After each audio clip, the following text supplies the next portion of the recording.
আসসালামু আলাইকুম রহমতুল্লাহ। আজকে একটি শোক সংবাদ নিয়ে আপনাদের সামনে হাজির হয়েছি।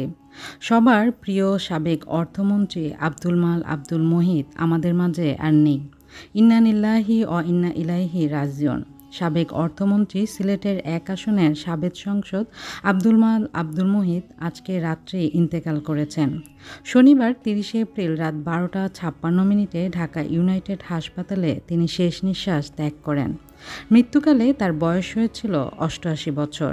শনিবার ৩০ এপ্রিল সকাল ১০:৩০টায় গুলশান আজাদ মসজিদে আব্দুল মাল আব্দুল মুহিতের প্রথম জানাজা এবং সকাল ১১:৩০টায় সংসদ প্লাজায় দ্বিতীয় জানাজা অনুষ্ঠিত হবে।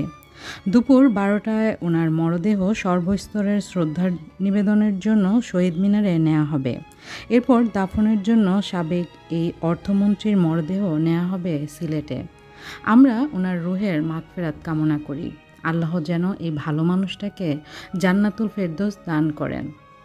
আসসালামু আলাইকুম রহমতুল্লাহ। সবাই দোয়া করবেন ওনার জন্য।